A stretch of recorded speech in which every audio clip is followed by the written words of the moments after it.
Amanhã nós teremos, deixa eu começar aqui. Olá, você que está assistindo depois. Espero que comente aí no chat, né, do próprio canal de streaming, ou pode comunicar também pelas redes sociais, pela plataforma Moodle, tá? Então, seja qual for o horário, bom dia, boa tarde, boa noite, por que não dizer boa madrugada, tá bom? Então, mais uma vez, parabéns a vocês que estão persistindo, que estão aguerridamente assistindo às aulas, aula ou depois, não tem problema, o importante é ter essa experiência filosófica, pensar sobre os justos filósofos que nós estamos estudando. E hoje vamos continuar com o pensamento de Immanuel Kant, esse filósofo que teve uma contribuição significativa, não somente no universo jurídico, mas em outras dimensões do pensamento humano, como estética, como política, educação, né? E, claro, no direito, tá bom? Então, antes de começarmos a compartilhar aqui o slide, eu gostaria de comentar que nós temos agora, eu peço que ela abra a câmera, a Ana Cristina Lopes Batista, né? Coloque o seu celular, seu áudio, coloque o seu celular no modo horizontal, assim, e rotação, tá? Enquanto ela faz aí os ajustes. Boa noite. Olá, boa noite. Boa noite. Boa noite. Boa noite. Coloca na rotação, Cristina. Ah, sim, só um minutinho. Tá bom, tá bom.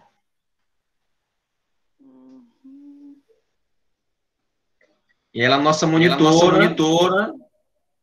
Foi? Não, agora isso, tem que. Agora vai. Foi? Você está escutando por dois aparelhos, é isso? Não, por um só. Em um só. Tá bom. Então vou deixar ela falar um pouco sobre, enfim, para ela comentar sobre o curso, em que bloco está, se apresentar de onde ela é, qual como está sendo a experiência como monitora. Boa noite. Meu nome é Ana Cristina, né? Eu sou estudante do 7º bloco do curso de Direito. Eu sou da cidade de Formosa do Rio Preto, não sou residente de Corrente, mas é como se fosse indo e vindo todos os dias antes da pandemia, mas agora a gente está tendo essa pandemia, infelizmente. Estou monitora de vocês, da turma de vocês. Demorei um pouquinho para aparecer, mas eu apareci, viu, Atualpa? A gente... Tudo vai se organizando, né? Estou tendo a oportunidade de ser monitora da turma de vocês e da disciplina, que é uma disciplina muito importante no curso de Direito. Assim, quando você entra no curso, você acha até... Por que tem essa disciplina no curso de Direito? É uma disciplina que parece que não vai ser nem utilizada, que nem é utilizada, mas que no decorrer do curso, do semestre, a gente vai observando o quanto a disciplina é importante. A disciplina é importante para a nossa vida pessoal, para o conhecimento de vida, para o conhecimento também da carreira que você for seguir. Porque, assim, se você for escolher a AB, é muito importante essa disciplina. E também, se você for escolher qualquer outra área para você estar focando, trabalhando, estudando, enfim, essa disciplina é de extrema importância, né? Então, assim, eu estou tendo a oportunidade de ser monitora na turma de vocês e eu espero poder contribuir no que for possível, no que estiver ao meu alcance. Como eu disse em entrevista, falei que eu estaria disponível para o que vocês estarem precisando e eu conseguir ajudar vocês, eu vou estar tentando ajudar vocês. E assim, eu peço, não sei nem se posso, mas que vocês aproveitem a disciplina, porque assim, é muito importante. A gente pensa que não vai ser nem usada depois, mas ela é muito importante mesmo. Quando a gente inicia o curso, a gente pensa que são apenas aqueles filósofos que a gente já viu no ensino médio. Não, a gente vai conhecendo outros e, assim, vendo quanta bagagem tem de conhecimento que a gente pode levar na vida da gente. Então, assim, vocês aproveitem bastante, porque depois vem outros semestres, outros assuntos que também envolvem a disciplina que vocês estão estudando, só que não é tão focado. Então, que vocês aproveitem esse semestre para estar focando e estudando bastante o que é passado para vocês. Então, estou monitora e espero contribuir com a turma de vocês. Certo, muito bem. Quais são os dias que você está como monitor e tal da turma? Quarta, né, na quarta-feira e na quinta-feira. Assim, do horário a partir das 2h, eu estou disponível para a turma. Como eu já havia colocado no grupo, estou disponível para ajudar no que for preciso. No que eu conseguir, estiver ao meu alcance, eu vou tentar estar ajudando. Então, estou disponível, né, na quarta e na quinta-feira, a partir das 2h, no que precisarem. Então, se vocês tiverem dúvida nos trabalhos, nos fóruns, nas postagens, vocês podem perguntar à Cristina. Ela sabe quais são as atividades que estão na plataforma, quais são as aulas, se tiver alguma dúvida, enfim, sobre o conteúdo também, né, o que Kant falou, o que Rousseau disse, o que depois vamos estudar Hegel falou também, sobre o curso de Filosofia do Direito, que ele tem esse livro, né, Filosofia do Direito. Você pode perguntar a Cristina, na medida do possível, do estudo, e ela vai buscar, vai tentar compreender ainda mais esses pensadores e, claro, buscar esclarecer aquela dúvida, tá bom? Ou até mesmo provocar mais ainda vocês, para que vocês possam pesquisar e ter uma experiência de pensamento genuinamente filosófica, tá bom? Pois é, Atualpa. E assim, infelizmente a turma não pode, né? Não tem como ter aulas presenciais, porque seria de extrema importância ter essas aulas presenciais, mas que aproveitem tudo que for transmitido nas aulas. Eu sei que você passa para a turma uma bagagem muito boa, que até hoje eu tenho muito do que você passou, e assim, que a turma possa usar isso a favor, mesmo que seja à distância, mas que aproveitem o tempo que você tem em casa para você estar estudando, porque é muito importante. Então, assim, estou disponível da turma nas quartas e quintas-feiras, e para o que a turma precisar e que estiver ao meu alcance, eu estarei disponível. Muito bem, ótimo. E-mail, né? Eu vou até colocar novamente lá no grupo para estar reforçando. Estarei disponível nesses meios, né? Então. Muito bem, Cristina. Se você tiver aula agora. Certinho. Se você quiser continuar conosco, é bem-vindo também. Certo, é um prazer. Estarei aqui, certo? Tá bom. Obrigada. Então, como vocês podem... Só o microfone, Cristina, por favor. Diga, Taigo. É que a voz do seu tá dando eco aí. Não, é porque o microfone dela estava ligado. Ah, tá. Bem, eu oportunizei para vocês a chance, né, de quem tirou nota baixa, abaixo de 7, ter lá uma atividade extra. Essa atividade já encerrou no final de semana passado. Já postei as notas na plataforma. Foi um relatório sobre todas as aulas. Muito bem, os relatórios ficaram bons, né? Tá bom? Então, tentem cumprir agora os prazos. Já tem uma atividade aberta, se eu não me engano, já encerrou, ou vai encerrar, não sei. Eu acho que... Mas, enfim, se encerrou, é no Padlet, né? Acho que vocês quem não participou da aula, participe, tá? Aliás, assista a aula, né? Que é uma atividade, depois do estudo do artigo, né, do paper que vocês fizeram, ou até mesmo dessa analogia entre a Constituição e Rousseau, vocês deviam completar a atividade que encerra hoje, né? Que encerra hoje, inclusive. Você deve ler o pensamento, ou seja, o pensamento é ótimo. Você deve ler o artigo, né, um ensaio, resposta à pergunta, o que é esclarecimento, e o Lucas já até respondeu, o Lucas sempre participa, fico muito feliz com a sua participação, Lucas. Você assiste a aula, claro, se você não tem assistido, Valeu, né? professor. Eu vejo sempre, né? E favorito, lá dou um coraçãozinho para mostrar que eu vi, e comento quando eu tenho tempo, é claro, mas eu faço questão, às vezes, nem que seja um ótimo ou muito bom, eu faço questão de comentar.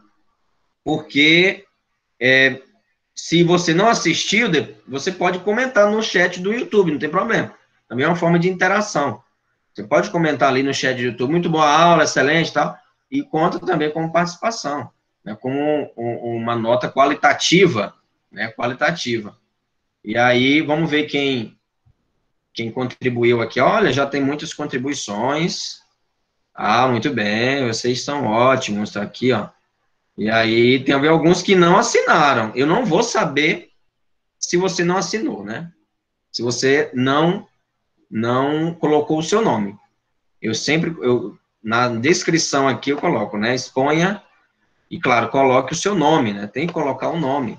Senão não tem como saber. O Lucas, é porque ele já até fez um login, né? Se inscreveu. E já aparece o nome dele, não precisa colocar. Mas tem o Taigo, tem o Anderson, tem a Jaleane, tem a Kemily, temos aqui o Emanuel, né? Olha, teve aqui um que colocou até foi o Lucas, até a imagem, né? Muito bem, ótima explicação. Taigo, olha aí, que interação. Foram poucos, né? A turma de 20, a mais de 20 alunos, era para estar repleto aqui de comentários, tá? Mas parabéns para quem participou, tem que colocar o nome, senão não tem como saber.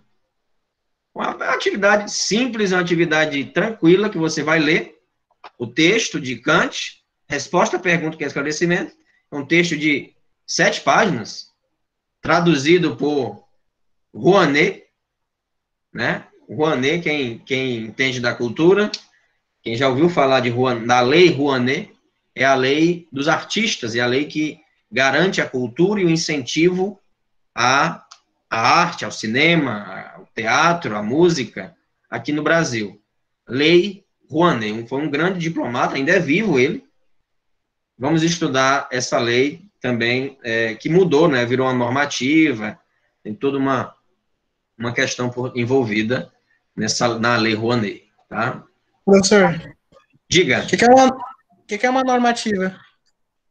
A normativa, de certo modo, ela não é que descredibiliza uma lei, né, mas altera a lei, né? Alterou aquela lei e tornou uma norma. Não deixa, é uma lei também, né? É uma espécie de lei. É uma lei também. Mas, como você pode perceber, essa lei, a lei Rouanet, foi em 90, se eu não me engano, e essa normativa veio atualizar, com o intuito de atualizar essa lei, né? Não colocaram outras vamos dizer assim, leis para atualizar a lei Rouanet, não. Geralmente ocorre isso, né? Quando existe uma lei que é antiga, né, como essa lei da década de 90, aí tem um projeto de lei para atualizar, para alterar incisos, artigos, até mesmo acrescentar, né? Mas uma normativa vem como uma espécie de apêndice, anexo, né, da lei, com o intuito de certo modo, deixar de escanteio, né, deixar de escanteio a lei Rouanet, a lei da década de 90, para colocá-la, né, essa normativa foi do ano 2018, né, 2018, que tem um investimento pouquíssimo em cultura, se você buscar a normativa sobre a cultura no Brasil, né? Sobre o investimento, né? O fomento à cultura no Brasil, tá? O certo seria o quê? Criação de um projeto de lei para atualizar a Lei Rouanet, enfim, para modificar, alterar, né? Excluir até mesmo artigos e incisos, né? Mas não aconteceu isso, foi pela via da normativa, da imposição. Paciência. Aconteceu isso aí é para antropologia. Em antropologia jurídica, vamos estudar isso, tá, Lucas? Mais esclarecido, né, a sua pergunta. Bem, Immanuel Kant, daqui a Obrigado. pouco. Immanuel Kant sobre a vontade, né, novamente, a vontade em Immanuel Kant.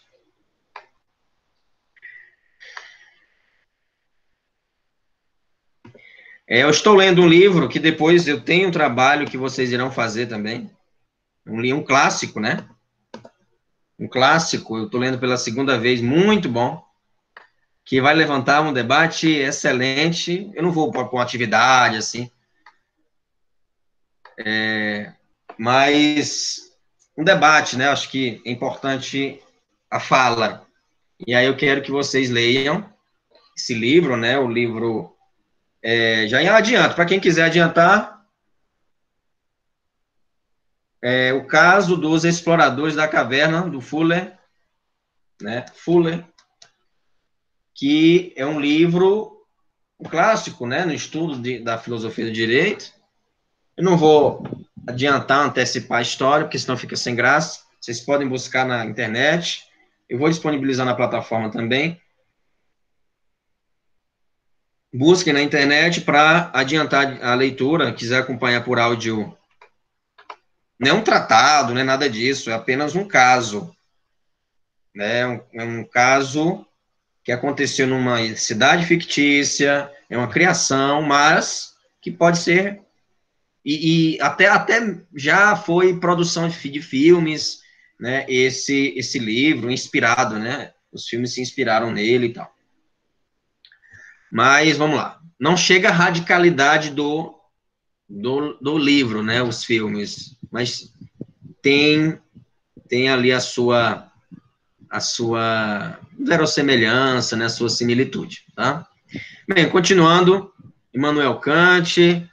Temos aqui o criticismo e a deontologia, né? Vamos continuar. Lá no passado nós falamos sobre juízo a priori, a posteriori, falamos também sobre a questão do imperativo categórico, imperativo hipotético, da questão do empirismo e o cartesianismo, né? Kant foi um grande, não somente um sintetizador, mas o fundador dessa nova corrente de pensamento, que é o criticismo, e, claro, em oposição à deontologia, aliás, à teleologia,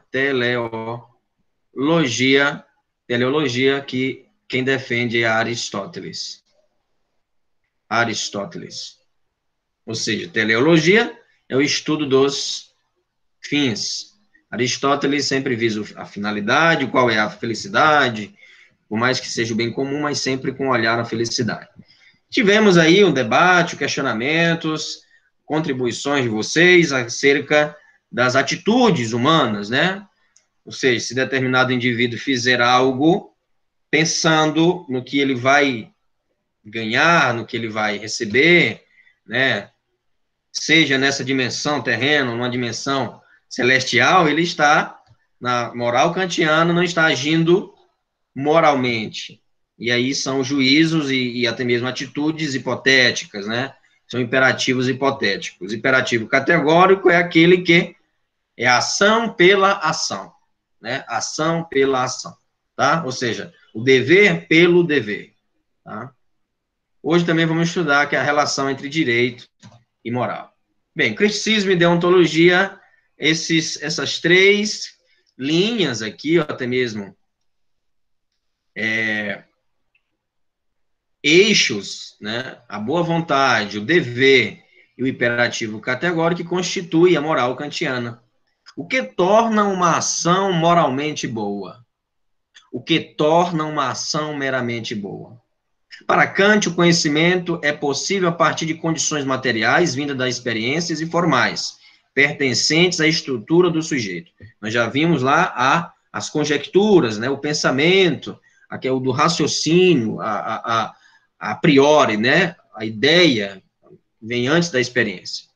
As leis da necessidade descrevem, enquanto as leis da liberdade prescrevem, né, prescrevem. De fato, não tenho que, mãe, vamos interpretar. Não, para Kant não há essa relativização, né? Você deve fazer aquilo que você deve fazer, ponto. Né? Não há meio termo para Kant, tá? Tem que falar a verdade, aí, claro, veio até o Kainan falando, se uma mulher estiver correndo de um estuprador e ele chegar ela se esconder na minha casa, eu tenho que falar a verdade? Não, aí, claro, tem um fator vida que, com certeza, é mais importante, né? Mais importante. Agora, se for em uma outra situação, alguém cometeu um crime e foi se esconder na sua casa, mesmo que você morra, mas você tem que falar a verdade. Ele está ali com a arma, né? Se você falar, ele vai atirar. E mesmo que você tem que falar, né? Eu não falaria. Isso é para Kant. Kant é um pouco radical, e aí é onde está uma das críticas, né, que os filósofos, inclusive Adorno, vai propor, vai lançar no livro A Dialética do Esclarecimento. Ele vai criticar esse postulado kantiano, né, do dever pelo dever, da moralidade, porque não tem vamos dizer assim, algo prático, né? Kant não lançou mão de atitudes práticas, né? Não tem aplicabilidade na visão adorniana. Isso pode ser aplicado a qualquer, vamos dizer assim, atitude, por exemplo, de um masoquista, né? Kant tem uma frase que diz o seguinte: age de tal modo que a tua máxima sirva como lei universal. Né? Ou seja, como lei universal. Tá, então, o masoquista, ele considera excelente a tortura, o sádico também considera excelente a tortura e maltratar. Então, isso é lei universal para ele. Então, entende? Não tem um preceito prático, né, onde vai aplicar. Evidentemente que Kant está falando aqui uma dimensão jurídica, né, e tal, mas para universalizar, não se tem essa visão como Kant irá pregar. E aí, claro, é uma crítica pós-moderna, depois vocês podem acessar esse texto, né, de domínio público, apenas aqui com o intuito de ampliar a discussão. Continuando, o que torna uma ação? Fique com essa pergunta e tentem, no seu íntimo, né, enquanto estamos explicando, tentar responder. O que torna uma ação moralmente boa, né? O que torna uma ação moralmente boa, tá? Dando sequência, a ética teleológica, a ética representada por Aristóteles, né? Representada por Aristóteles, nós já vimos lá os tipos de justiça, né, que Aristóteles defende, que Aristóteles pontua, que inclusive até hoje tem como referência, né, tem como referência nos tratados, nos doutrinadores, mas é uma corrente no campo, por exemplo, do ético, que tem uma finalidade. Tomás de Aquino, por exemplo, vai ser um dos grandes representantes aí da patrística, né, desse campo, né, dessa teoria, a teoria teleológica. O que torna, assim, esse diálogo entre Aristóteles e Kant difícil, muito difícil. Por quê? Porque não tem nexo entre Kant e Aristóteles, né? Kant vai dizer a deonta, ou seja, é o dever pelo dever, né? Age de tal modo que a tua máxima sirva de exemplo para outrem. Não devo fazer com o outro o que não quero que façam comigo. Ponto. Essas duas teorias não entram em conflito devido ao seu objeto e até mesmo a sua intenção, né? A sua intenção, tá? Então, Kant desvincula a ética da felicidade. Funda a prática moral em uma lei a priorística. né? Uma lei a priorística, ou seja, que vem antes da experiência, né? Que vem antes da experiência. Desse modo, essa lei a priorística é inerente à racionalidade universal humana, que chama de imperativo categórico. Ou seja, o agir não tem outra finalidade que não ele mesmo. Senão ele mesmo, tá? Age só segundo uma máxima tal que possas querer ao mesmo tempo que se torne lei universal. E aí o que, né, ou os críticos dele, que eu acabei de dizer, vão, de certo modo, ter essa fissura, né, na sua teoria, essa brecha aí de subjetivismo, né? Ou seja, tá, então se eu considero bom, universal, age de tal modo que a sua lei moral é a minha lei moral, né? Universal, então eu posso tornar o sadismo uma lei universal, né? Uma atitude universal e moralmente boa, porque partiu, né? E a priori, né? Veio antes da experiência, né? O imperativo que se refere à escolha dos meios para a própria felicidade, isto é, o preceito da sagacidade é hipotético, né? Se eu vou, eu penso a ação, mas no percurso da prática dessa ação, eu começo a agregar outras intenções que não a própria ação, não vai ser mais categórica esse imperativo, irá ser hipotético. Isto é, o agir livre, né, o agir moral, né, é o agir de acordo com o dever. O que torna uma ação moralmente boa é agir de acordo com o dever. O agir de acordo com o dever, ou seja, com o dever é fazer de sua lei subjetiva um princípio de legislação universal, a ser inscrita em toda a natureza, né? Certo? Então, claro, Kant está pressupondo que as pessoas têm bom senso ter essa lei universal, né? Esse imperativo categórico, né?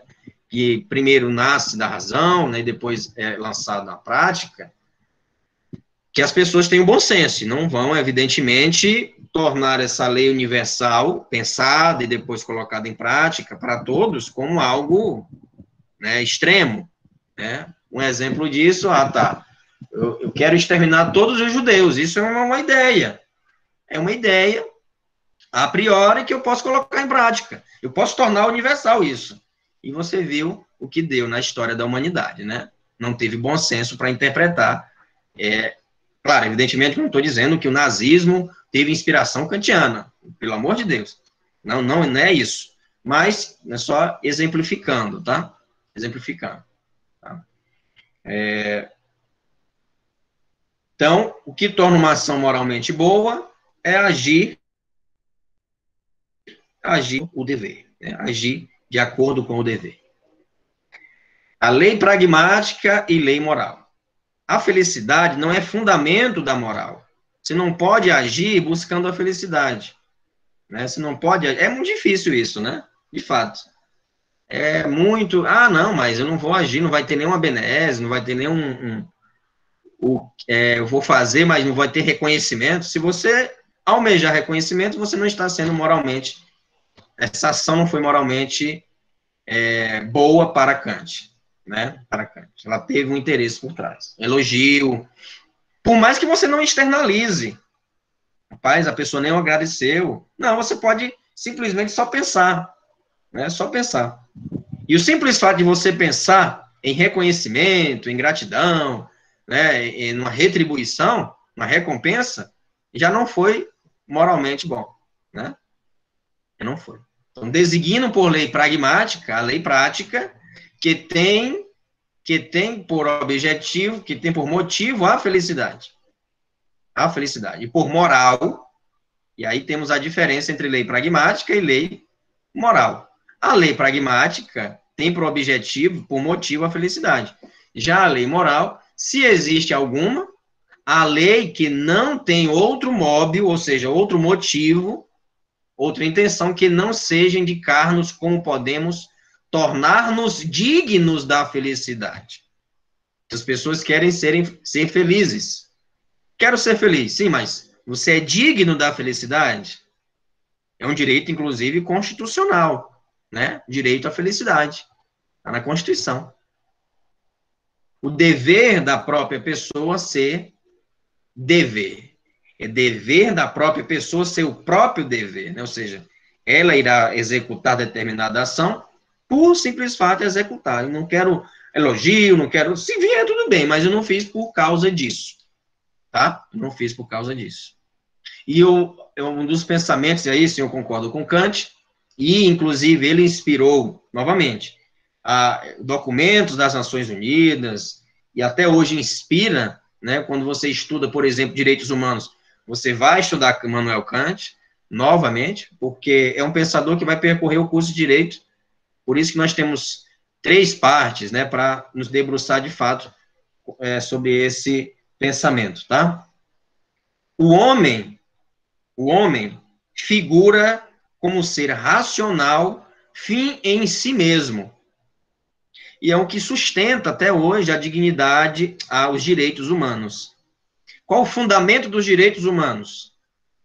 Os direitos humanos. Qual o fundamento dos direitos humanos? É a dignidade. Dignidade humana. E aí as pessoas falam, né, erroneamente, você não me dá valor. O ser humano, para Kant, não tem valor, ele tem dignidade. É claro que, nesse sentido, a pessoa não está, vamos dizer assim, instrumentalizando o termo, né? Mas, só para esclarecer, que para Kant, o valor aqui é descartado no sentido de instrumentalização, tornar o ser humano um utensílio, um meio. E aí eu pergunto a vocês, qual pensador, que nós já estudamos, evidente, que torna o ser humano como meio para conseguir qualquer coisa? Ele não está afirmando isso, né? Mas pela interpretação dele, dos livros e dos estudos, dá para nós termos essa... Eu acho que é Aristóteles. Não. Não? Aristóteles busca a felicidade, ele nunca vai dizer... Como? Sartre. Não. Por mais que Sartre defenda o existencialismo, mas ele irá dizer, olha, se você fizer isso, você tem que ser responsabilizado pelos seus atos. É o existencialismo. Mas nós já estudamos esse pensador, é um italiano, né? É um italiano, né? Que vai... Maquiavel, né? Maquiavel. Que essa frase não é dele, mas as pessoas costumam dizer, né? Que os fins justificam os meios. Né? Ou seja, no Príncipe, com certeza vocês leram, né? Se não leram um capítulo sobre Maquiavel, ele vai dizer, olha, temos aí os meios, né? Vamos manipulá-los. O príncipe tem que ter a virtude e a fortuna, né? As grandes cartadas dele, né? Tem que utilizar a sagacidade, tem que utilizar a influência. Nós percebemos isso na política brasileira, né? Tanto no Senado, quanto no Congresso e tal. Como vocês podem perceber, né? Às vezes, pessoas de partidos opostos costumam se aliar para derrotar outro, e aí sucessivamente. Vocês podem imaginar, podem fazer as suas sinapses, suas conclusões, enfim, né? Só para oportunizar essa reflexão. Então, Immanuel Kant vai tratar o ser humano como fim em si mesmo. Como fim em si mesmo. Isso é a marca dos direitos humanos. Também a marca dos direitos fundamentais. Quando se fala em direitos humanos, estamos falando a um nível internacional. Quando se fala em direito fundamental, estamos falando em um nível constitucional, né, em algo interno, né, que está previsto na Constituição. A Constituição, então, não tem direitos humanos. Sim, claro. Muitos dos direitos humanos, eu creio que a grande maioria, ou todos os direitos ali que estão expressos na Declaração Universal dos Direitos Humanos, de 48, estão previstos como direitos fundamentais na nossa Constituição de 88. Então, Kant está muito presente quando se fala em dignidade humana. Vocês vão estudar direito constitucional próximo semestre, vocês vão perceber isso, a questão do artigo 5º, onde fala em dignidade humana. Os primeiros artigos da Constituição irá mencionar sempre o homem, o ser humano, como fim em si mesmo. Não com esses termos, evidentemente, mas vocês podem já ir percebendo que se vocês se desafiarem a ler a Constituição, não, esse semestre eu vou ler a Constituição toda, mesmo que acompanhado por audiobook, audiolivro, não sei, eu vou ler, para ter essa experiência já de antemão. Você pode ir, claro, sem se cobrar, né, lendo 2, 3 páginas por dia, né, tranquilamente, sem pressão, tá? E aí você vai perceber, muitos dos pensadores que nós estamos estudando, os pensadores modernos, né, na Constituição, né, Constituição Federal. O imperativo prático age de tal modo que possas usar a humanidade, tanto em tua pessoa, como na pessoa de qualquer outro. Bonito isso, né? Age de tal modo que possas usar a humanidade, tanto em tua pessoa, como na pessoa de qualquer outro. Sempre como fim, ao mesmo tempo, e nunca somente como meio. Né? Então, eu não posso utilizar o outro como meio, né? Por exemplo, a prostituição, né? A prostituição, eu vou utilizar aquela mulher, e literalmente isso mesmo, vou usar, eu vou tratá-la como algo descartável, não vou ter um vínculo com ela, não. Eu vou usar simplesmente para me satisfazer. Vou pagar pelos serviços dela e eu vou receber em troca prazer. Isso é lamentável para Kant. Né? Isso é lamentável para Kant, porque torna a pessoa ali um mero instrumento para adquirir algo. Né? Para adquirir algo. Certo? Então, isso aqui, enfim, está citado, né? Na Metafísica dos Costumes, também encontramos na Crítica da Razão Prática, as referências estão no final dos slides, vocês podem ler, vocês podem observar essa postura kantiana, esses pensamentos nesses livros, tá? E na fundamentação também na Metafísica dos Costumes. Bem, tratar o ser humano como fim em si mesmo, nunca como meio. Quando você cola, você está tratando o ser humano como objeto. Você não está tratando o ser humano como um fim. Porque a cola, o fim ali é a nota, né? O fim é a resposta, é tirar uma nota boa.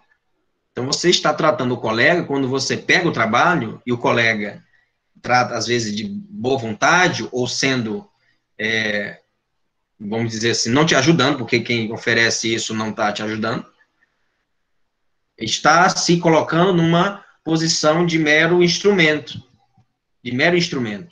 né? Mero instrumento para adquirir aquela atividade, né? Aquela atividade. Então, de forma alguma, a cola nos princípios kantianos e em qualquer outro pensamento ética, né? Aí tem pedagogos que vão falar, porque a pesca pode, colando, pode ajudar, ou até mesmo eu posso aprender. Tá, tudo bem, você está na sua casa, você vai no YouTube, vai no Wikipédia, vai em qualquer outro lugar, que é errado eu pesquisar, inclusive, no Wikipédia, mas você busca. Tá, tudo bem, mas quando, a partir do momento que você coloca, né, um terceiro na relação, além desses instrumentos, uma pessoa, você está tornando-a mero instrumento para a aquisição da sua nota.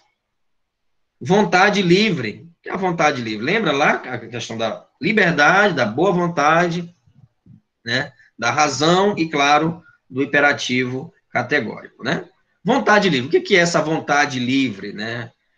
Mas nesse ponto aí as pessoas podem perguntar, ou vocês podem se questionar, mas é muito difícil essa prática dessa filosofia, da filosofia kantiana, porque a pessoa tem que ser um robô. Eu vou agir pelo dever de agir, e a minha vontade? As pessoas podem perguntar, né? Vocês podem estar se questionando. Mas e os prazeres da vida? Não posso me alegrar com nada? Eu tenho que ser gélido, frio?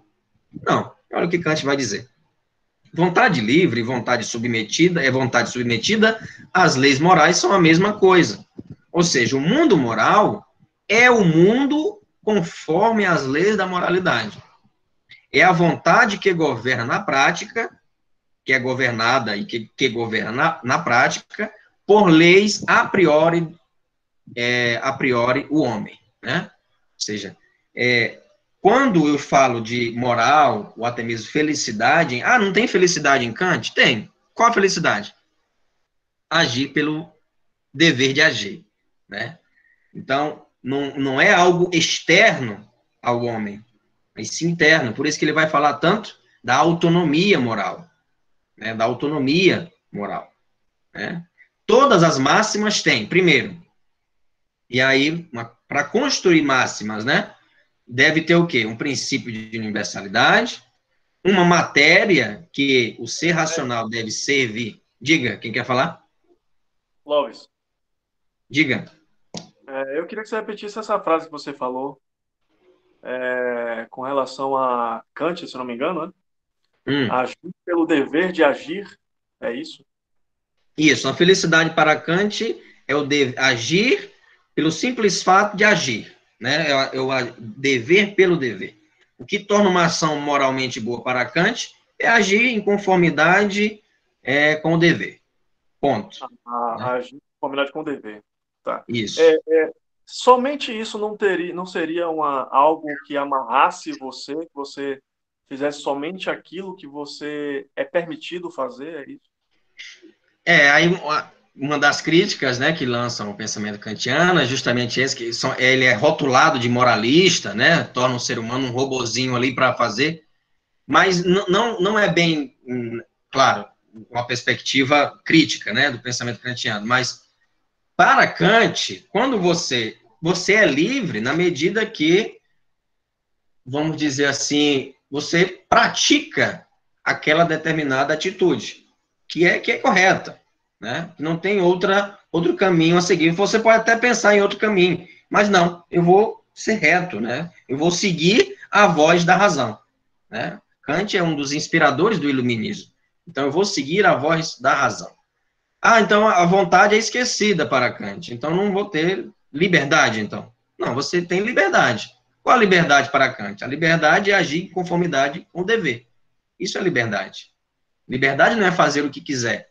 Liberdade e a sua vontade tem que ser submetida às leis racionais. As categorias, e aí Kant vai falar de categoria, as categorias da universalidade, né? Da universalidade, ou seja, servir sempre ao dever, né? E nunca a prazeres adjacentes, que todas as máximas devem concordar em um reino possíveis de fins, né? Possível de fins, certo? Então, meio complicado isso. Mas entendo.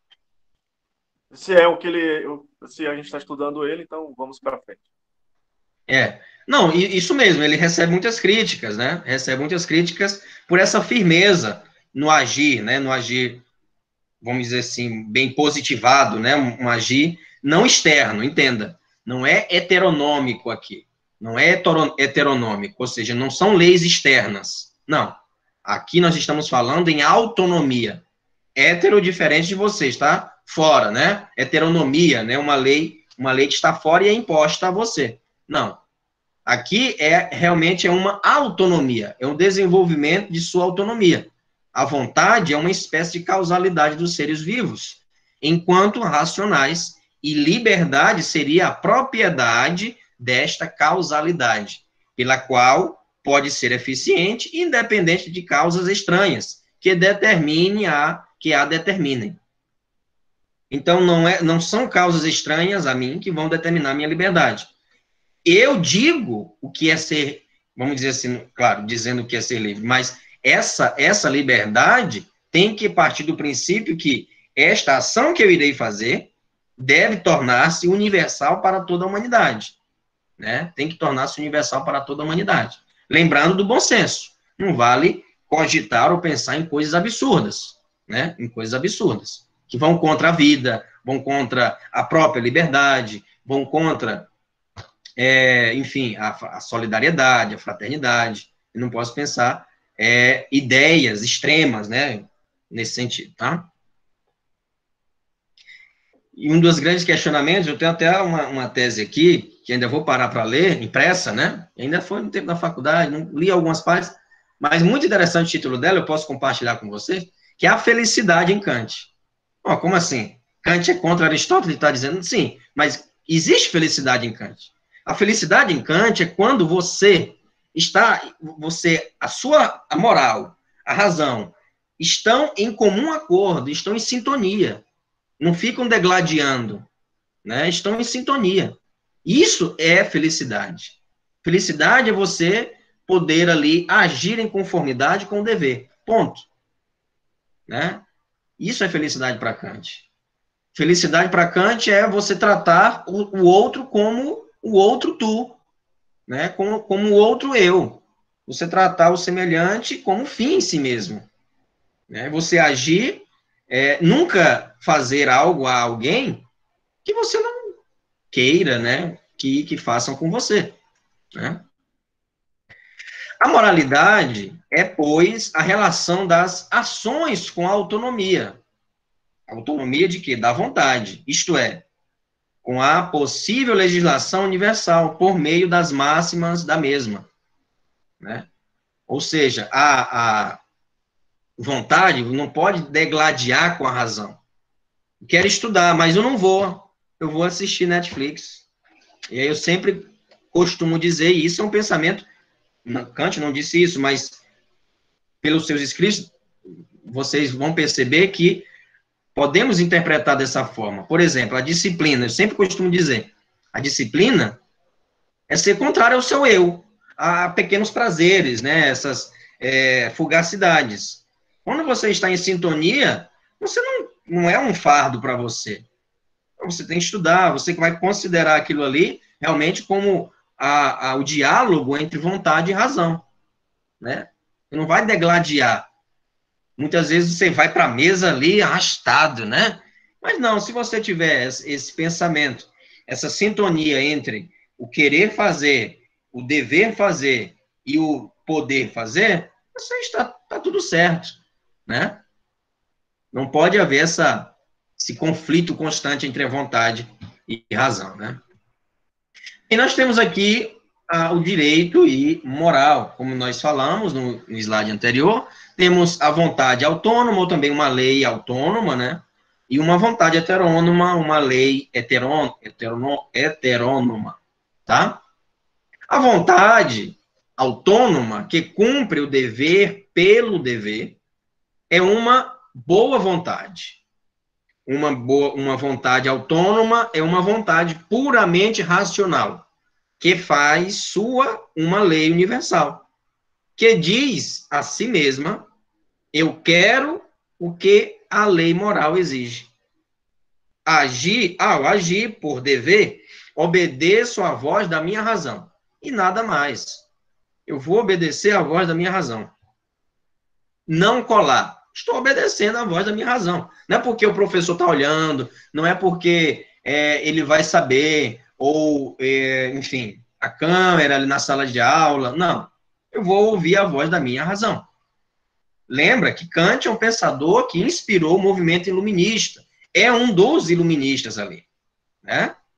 Um movimento que tem a razão como realmente um tribunal. Tudo tem que passar pelo crivo da razão. Né? Mas, né, entenda. E aí, claro, ideias extremas, o extremismo, a intolerância, tudo não é racional. Por mais que passe, por mais que pensemos ideias assim, né, não é racional. Porque fere princípios, né, fere princípios. Né? Quando eu não dou oportunidade ao outro de falar, né, de apontar o seu ponto de vista, então eu não estou sendo racional. Né? Não estou sendo racional. Né?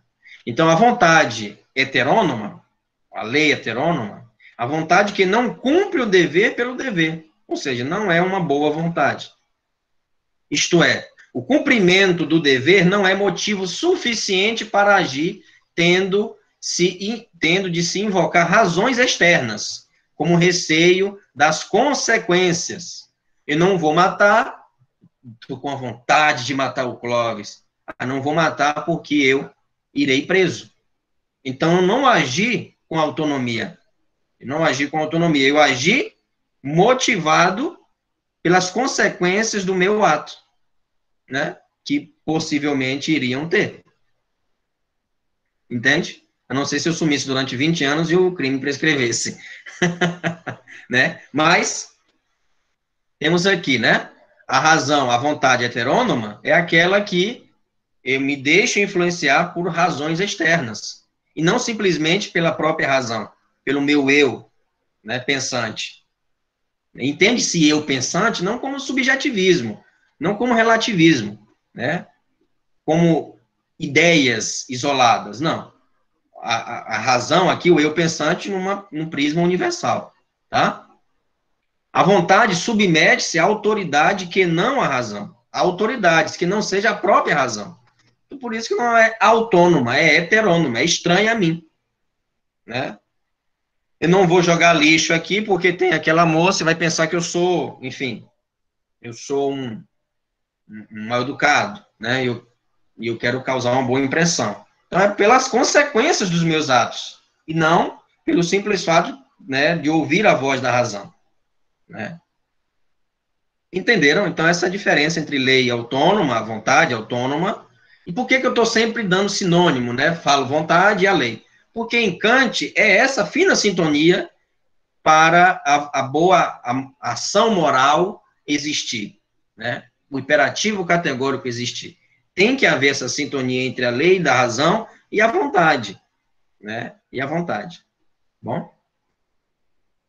Quando é que a intenção tem valor? Quando é que a intenção tem valor moral ou é boa, né? Quando é que a intenção tem valor moral ou ela é boa? Né? Percebam, valor moral ou simplesmente boa. Quando o propósito do agente, ou seja, de quem está executando, é cumprir o dever pelo dever. Eu agi moralmente e essa ação foi boa. Mas eu posso agir moralmente? Eu posso ter uma ação boa? Sim, mas você não agiu moralmente porque você pensou no que vai ganhar em troca. Por mais que você não verbalize. Por mais que você não verbalize. Entende? O cumprimento do dever é o único motivo em que a ação se baseia. O cumprimento do dever é o único motivo em que... É difícil fazer isso? É muito complicado. Por exemplo, campanhas eleitorais. Vamos dizer assim, os candidatos não conhecem, não entendem o que é política. Porque, por exemplo, se ele construir uma praça, ele não pode, no palanque, utilizar aquela praça como mola propulsora para se reeleger, né? Porque ele não fez mais do que isso mesmo, a sua obrigação. A sua obrigação. Então, não tem, tá vendo? Então, quando eu falo, eu fiz aquela rua, eu fui o melhor prefeito dessa cidade, olha as minhas obras, não foi obras dele, ele apenas administrou. Ele apenas administrou aquelas obras. Com dinheiro, com o nosso dinheiro, com dinheiro público. Entende? Então, quando ele faz isso, ele pode ter agido, ele teve uma ação boa. Tudo bem. Mas ele não agiu moralmente, porque ele utilizou essas obras, essas ações, como trampolim para se reeleger. Para se reeleger.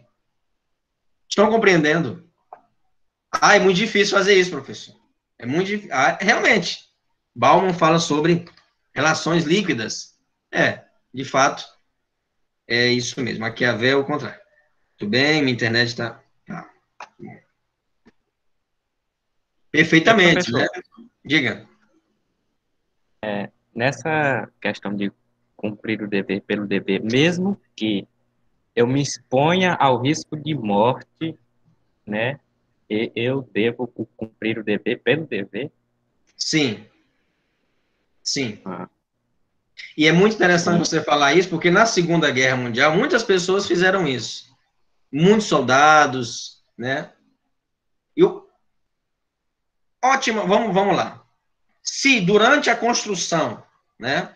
Durante a construção de trens para levar judeus, negros, homossexuais, principalmente os judeus, para os campos de concentração, para as câmaras de gás, se o maquinista se recusasse, ele estaria exercendo o dever pelo dever. Ah, não, mas eu exerci a minha função ali. Sim, mas você levou... Mais do que isso, se os engenheiros se recusassem, entende? Se o operador da logística se recusasse, e aí eu peço que vocês assistam o filme Eichmann em Jerusalém, né? Um filme inspirado, inclusive, em uma autora, filósofa, Hannah Arendt, que vai ter muito também pegada kantiana, né? Ela vai estudar muito pensamento também kantiano, mas influenciada por Kant. A maioria dos pensadores de direito, os filósofos, eles foram influenciados por Kant, por Immanuel Kant, né? Volta e meia vocês vão ouvir falar sempre em Immanuel Kant, tá? É um grande pensador que, claro, influenciou até as Nações Unidas, a criação das Nações Unidas. Liga das Nações primeiro e depois a ONU. Diga. No caso, razão e dever é praticamente a mesma coisa para Kant? É a mesma coisa. Porque é a há mesma. determinadas...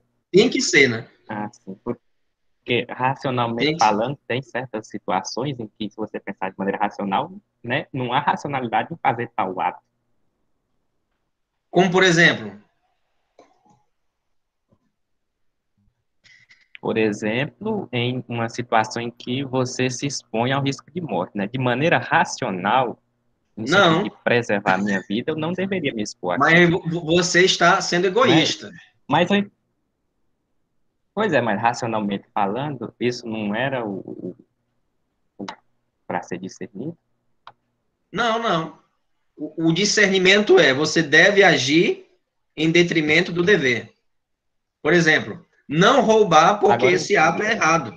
E não porque eu posso ser castigado. Entende? E não porque eu posso ser castigado. Eu entendo você porque você está em uma autodeterminação, em um instinto de sobrevivência. Não, você não está, vamos dizer assim, humanamente falando, sendo errado, né? Em dizer isso, né? Eu quero preservar minha vida. Isso é fato. É a autoconservação. Lembra lá de Hobbes, de Locke, Rousseau? O estado de natureza? Pois é a autoconservação. Eu vou me proteger. Eu não vou me arriscar, eu não vou me expor. Né? Eu não vou me expor. Então, se para que eu defenda o outro eu tenha que morrer, e aí vocês vão gostar muito, né, desse livro, o caso, né, dos exploradores da caverna, que vai muito nessa visão aí que o Kainan está falando. Ah, mas racionalmente, instintivamente, né, temos esse instinto, né, de nos proteger. De nos proteger. Diga. Com essa liberdade. Isso, né? Isso mesmo. Né? Mas, para Kant, razão, agir racionalmente é cumprir o dever. É cumprir o dever. Mas não é um dever externo. Lembrando, não é um dever externo, é um dever interno. Né? Porque se eu me deixo levar pelas consequências, eu não estou sendo autônomo e nem agindo segundo o imperativo categórico, que é agir pelo dever. O dever pelo dever.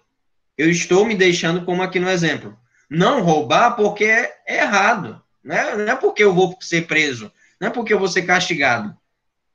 Eu não vou colar. Eu não vou colar. Entende?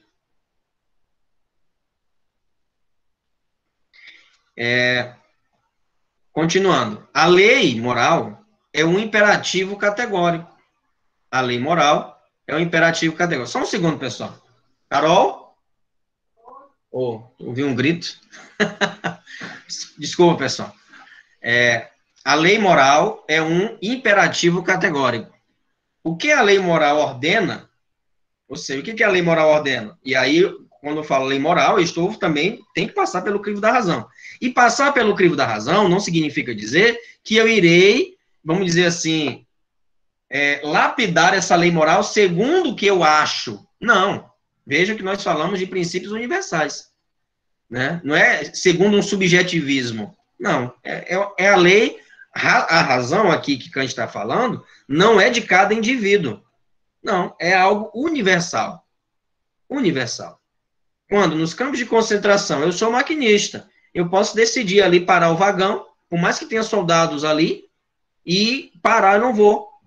Eu não vou, me mate, eu não vou levar milhões de judeus para a câmara de gás. Pode me matar, não tem problema. Eu não vou dar partida nesse trem. E assim provavelmente pode ter acontecido, né? Quando ali como é o nome? A lista de Schindler, né? A lista, ele abdica de todos os seus bens. De todos os seus bens, e uma das cenas mais emblemáticas, que eu chego a ficar realmente emocionado com ele, é que ele, quando no finalzinho do filme, a lista de Schindler, né? Se não assistiram, assistam. No final do filme, ele vê a sua aliança. Ele compra os judeus, entende? Ele propõe um resgate, a Alemanha está falida, e ele compra os judeus. Compra vagões e vagões de judeus, né? E vai comprando. E ali no final do filme ele pega a aliança. Nossa, olha a culpa que ele sentiu por não ter salvado 5 ou 7 judeus ali. Aqui poderia ter salvo mais vidas, a aliança de ouro dele. Entende? E aí ele chora. Aquela cena destrói qualquer pessoa, porque o senso de humanidade que ele tem. Então, falar de Kant é falar da humanidade, né? É falar de tratar o ser humano como fim em si mesmo, de mesmo abdicando da sua vida para salvar o outro, ok, pode ir, tá, não tem problema. Né? Não tem problema. Ah, não, mas professor, é o Estado. O Estado está ordenando que eu leve essas pessoas à morte. Certo, mas aí vai na contramão da minha autonomia da vida. Então, eu estou levando não, eu estou cumprindo ordens. Eu estou sendo moralmente, eu estou agindo moralmente. Eu estou cumprindo ordens. Essas ordens são externas a você. São externas a você. Entende? Ah, professor, mas entra em contradição aqui, porque você falou que Kant, agir moralmente, é agir segundo a razão, é segundo o dever, e se me mandam fazer isso? E se me mandam fazer isso? Mas não é uma lei universal a morte, por exemplo. Ceifar vidas. Entende? Então, Kant aprovaria essa, vamos dizer assim, desobediência civil. Né? Essa desobediência civil. Por quê? Não faz parte da lei natural morrer. Né? Não é por mais que seja do ciclo natural da vida, mas que seja por causas naturais. Não por uma atitude ali de um psicopata. Entende? Então, o que a lei moral ordena é cumprir o dever por puro e simples respeito pelo dever. E o dever, novamente, o dever aqui, Kant está falando, também numa pegada, numa postura autônoma, não pensando nas consequências dos atos, né? Nas consequências, né? Não vou agir porque vão me matar, não vou agir porque vão me prender, não vou agir porque... Não vou agir porque é errado. Porque é errado, simplesmente por isso. Uma exigência, e é para Kant, uma exigência que tem a forma de imperativo categórico. Ou seja, a lei moral ordena que uma ação boa seja realizada pelo seu valor intrínseco, ou seja, o próprio valor moral. O próprio valor moral. Que seja querida por ser boa em si mesma, e não por causas e efeitos e consequências. O cumprimento de deveres, como não roubar ou não mentir, é uma obrigação absoluta. É uma obrigação absoluta. É muito difícil fazer isso? É difícil, de fato. Quem nunca mentiu aqui?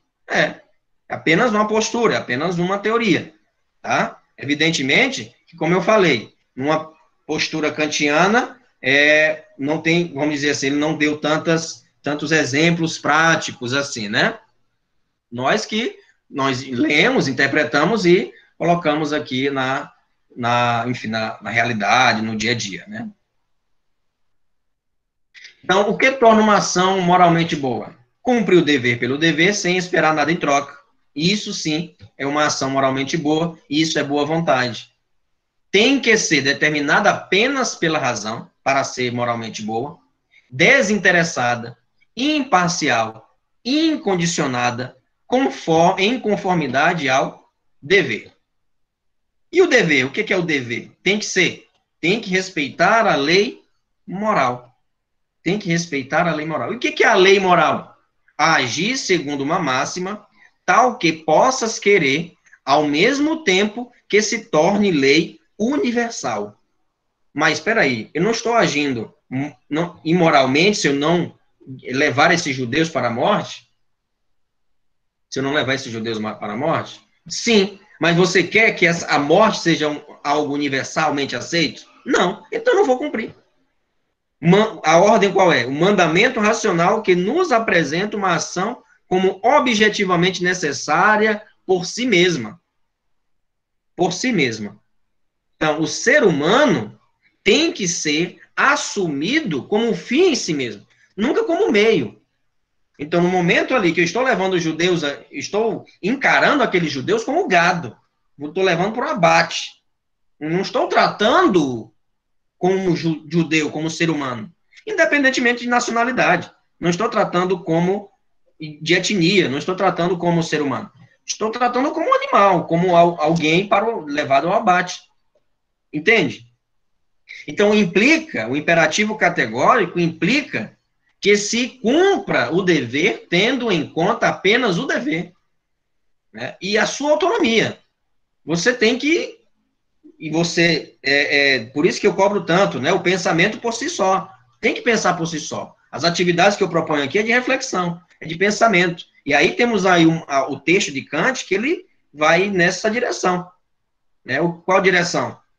A direção de pensar por si mesmo, de não depender de ninguém para pensar, né? De não depender de uma coisa é você ter uma dúvida, tudo bem, ok, mas você querer tudo de mão beijada, você não ser autônomo, você não tem controle da sua vida, contratar um coach, não, né? Você tem que, peraí, eu sou uma ameba ou sou um homem? Ou sou uma mulher? Né? Por anos da minha vida, eu precisava, até hoje às vezes, mas precisava que alguém me desse uma chacoalhada, porque eu costumava tangenciar. Tinha várias coisas para fazer que eram prioridade, e acabava que eu tangenciava. Fazia outras coisas, lia outras coisas, mas tinha uma prioridade para ler. Então, eu vou ler aquilo que eu tenho que fazer. Né? Eu não vou trair por medo da retaliação da sociedade. Eu não vou trair porque é errado trair. A norma de ação tem que ser universal.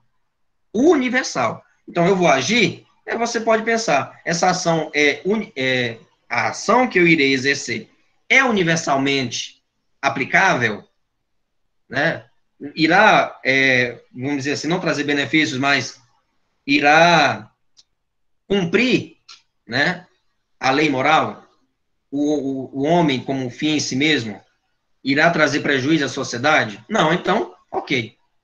É claro que no dia a dia nós cometemos pecadilhos, omitimos, né, inventamos histórias, falamos do outro, e isso é do ser humano. Mas devemos nos policiar, né, para nos tornarmos melhores, né, pessoas melhores. Tá certo? Então, desse modo, e aí vamos retomar na próxima aula, né, desse modo, para que vocês possam ter tempo também para fazer a atividade, que encerra hoje, que é no Padlet, né? É só colocar, tem que ler o comentário, tem que ler o texto, né? O texto de Immanuel Kant, são 7 páginas apenas, e responder. Tá tudo na plataforma, tá explicado lá. Mas caso você queira, você pode assistir a aula passada, e lá tem até 23h55, tá? muitas pessoas não fizeram ainda, né? Não sei por quê. O imperativo categórico. Aqui temos mais uma formulação, mais um esquema, né? Temos aqui as obrigações, né? Os deveres, as regras, princípios e normas, né? O imperativo categórico, né? Deveres. Tem a razão prática, a autonomia e a vontade, autonomia da vontade, liberdade, ética formal e, claro, universal. Temos a lei moral. Quais são os critérios para a lei moral? Não condicionada a nenhum fim. A ação tem que ser objetivamente necessária. Deves cumprir tuas promessas. Prometeu? Você tem que cumprir. Né? Prometeu? Tem que cumprir. O professor disse que ia adiar a atividade na aula passada, né? Sobre a relação da atividade passada. Até segunda-feira, 23h55. Tem que cumprir. Não tem meio termo. Tem que cumprir, certo? E, claro, as formulações. Para se formular uma lei moral, até mesmo um imperativo categórico, quais são os critérios? Tem que ser universal, tem que ser uma fórmula autônoma e, claro, uma fórmula que tem um fim em si mesma, que não vai buscar outros benefícios, né? Outros benefícios, certo? E, claro, o imperativo categórico é inato, né? Nós temos impregnado no espírito já, para Kant, trata as pessoas como fim em si mesmo, né? Nunca como meio, e independente da experiência. Não é condicionado à experiência, né? Não é condicionado à experiência. Eu não posso pensar, agir, mas vamos ver se dá certo. Não deu certo, vamos mudar. Não.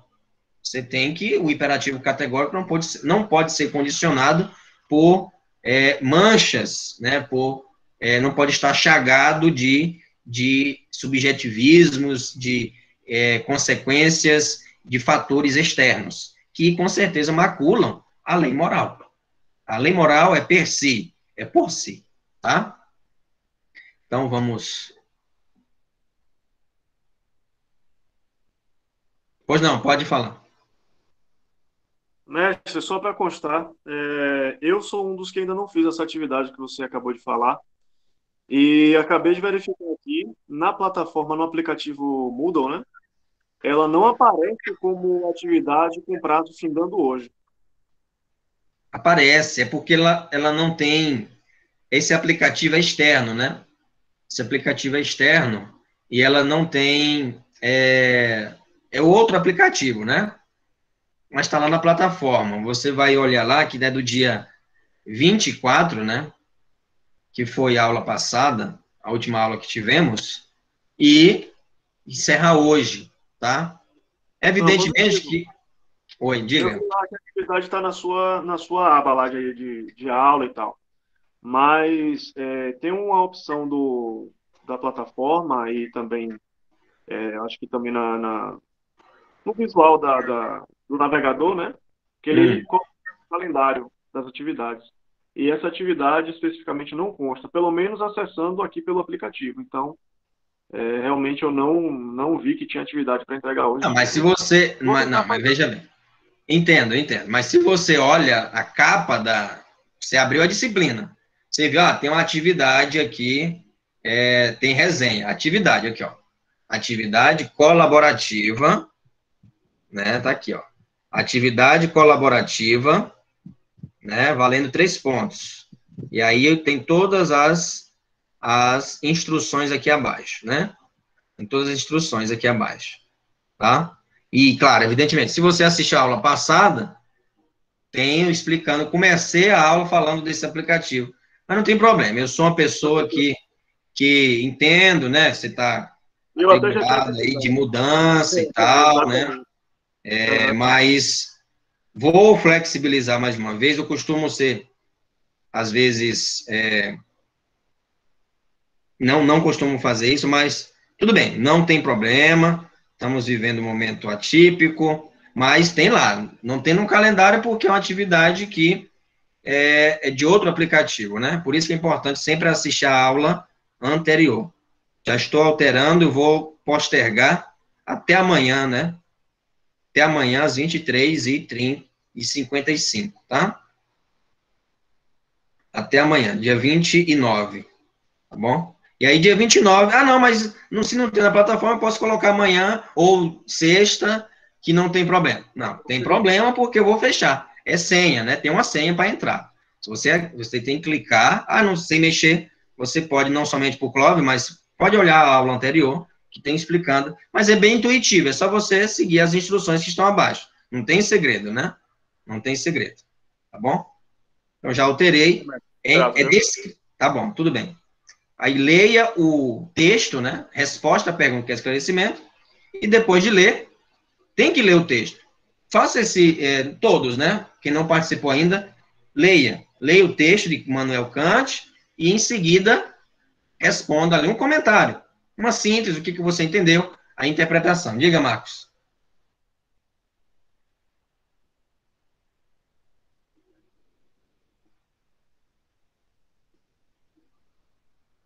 Marcos? Quer falar? Tá aqui não. Lucas, fale.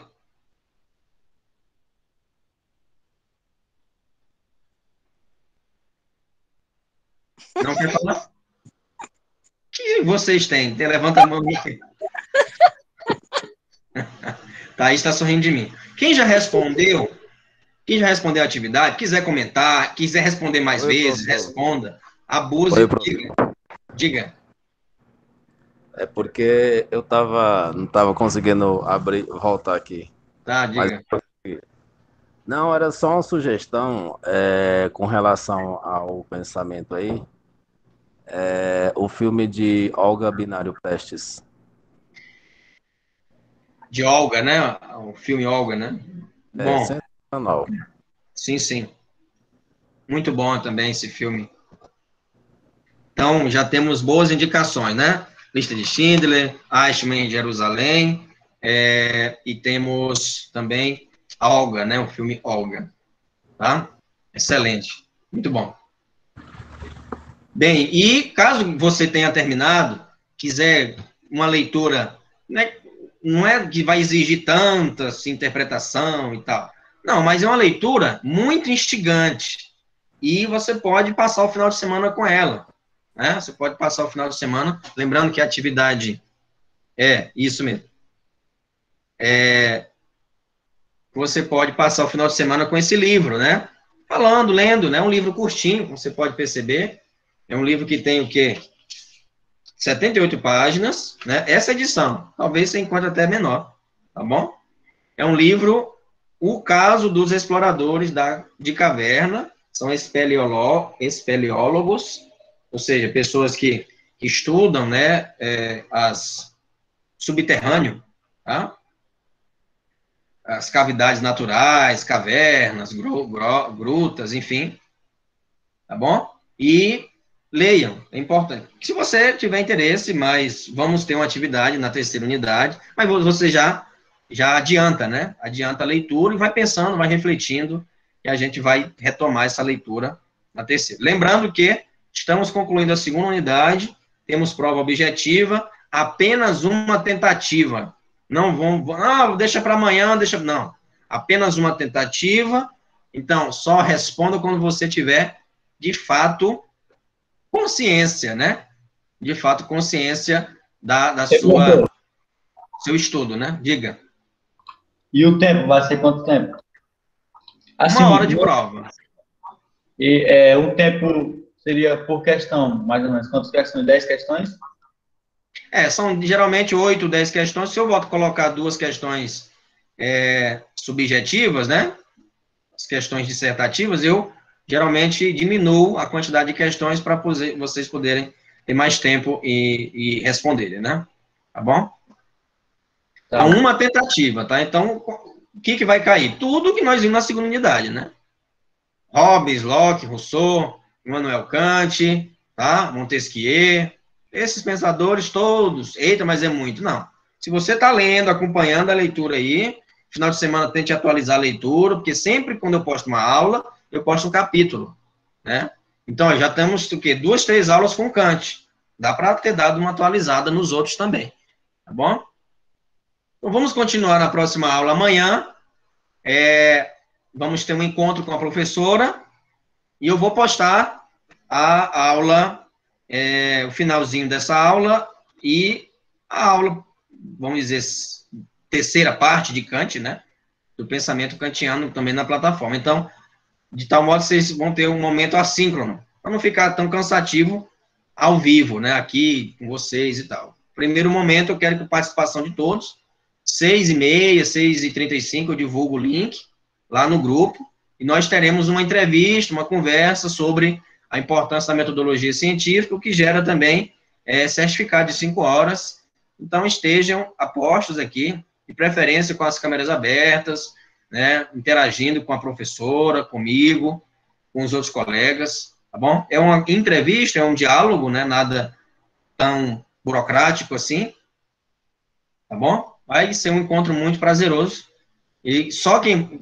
todo mundo vai ganhar? Não, é injusto, né?